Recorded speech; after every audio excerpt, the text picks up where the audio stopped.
as you're talking about leadership, of course, you can't talk about Promise Keepers without talking about Coach Mack, founder of Yeah. Promise Keepers and renowned University of Colorado coach, right? And Yeah. he was a polarizing figure. I mean, to be quite frank, a lot of people really, really love Coach Mack, not just within Promise Keepers, but globally. But then there were some folks that really saw him to be the wrong type of motivator for some reason. I'm not sure why the polarization happened. What are some of your memories of Coach Mack, and what are your thoughts on that? I don't want you to put yourself in a compromising situation here, but obviously he reached his heights of coaching in, what was it, 1990 when CU won the national championship. He goes on to start this huge movement, and then there are some individuals that feel like maybe the depth just isn't there. What are your thoughts on Coach Mack? Yeah, I have mixed emotions about it. I'm thankful forever for having the experience of Promise Keepers. I never thought that I was one of Mac's favorite people. I was told on more than one occasion, and not through him, but some of the leadership team, that the accounting team, finance team were the most unholy people ever because we dealt with money. And that's just, it's just really, honestly, Carlos, as a young guy, I'm looking at that now, as somebody more advanced in my years. That's just kind of like a little bit of not being sure about yourself. And, from my standpoint and even from their standpoint, just, when you start to justify your role within an organization, it's because you have a little bit of confidence issue or something like that. And so, I remember one of my first encounters with Mac was that first summer when my house was trying to sell. And he said to me, well, Jim, I would seriously doubt your calling to this ministry, or else your house would have sold right away. And honestly, it's not the kind of the theology that I grew up with. I was more, you said, you were in a Foursquare gospel church. Mm-hmm. I was in a more, I don't know, holiness church. I don't know how to describe it, more conservative in the theology.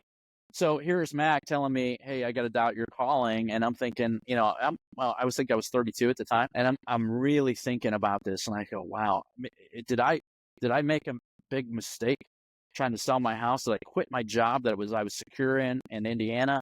And it really threw me for a loop. Knowing what I know now, and I look at the life of the Apostle Paul, he did not have an easy life after his conversion. He was shipwrecked and beaten. He was left for dead. He was stoned. He was snake bitten. So that was my first encounter. Mac was responsible for my termination in 2003. We had a discussion. He was saying, hey, I got 10 people in a room praying one way, or 9 people in a room praying one way, one person praying differently. And he goes, what do you think about that? And I didn't know what he was after. I said, well, I'm not sure what you're after on, Bill. So why don't you, give me a little more insight as to where you're thinking? And he said, well, that one person shuts down the prayers of the other 9. He said, what do you think about that? So I think I was in my late 30s and close to 40. And I said, well, Bill, I don't think that God really needs us to tell him what to do. I think, prayer is for us to align our hearts with God in our heads. And really, it's not for us to tell him and align him with us. And he kind of abruptly closed the meeting. And 4 days later, I was out the door, which was fine because it set so many great things in my life. And I think when I look at stuff, I had made so many changes earlier in my career, and I just said, okay, I'm gonna let God take over the reins of my career. I'm gonna let him, when he needs to move me on, he's gonna move me on. I knew, and I know today, that God is sovereign over my career development. I've had some hard forced changes in my career. I think as a CFO, because sometimes you don't align with the CEO, and I've had that experience in past roles. Or a parent company, you got a different philosophy. But I think those are times when God has moved me on to the very next thing. And I can see where he's allowed me to kind of have some time to recharge and recover. And then, even now when I think about my role, this is like the best place I've ever been at Sky Blue.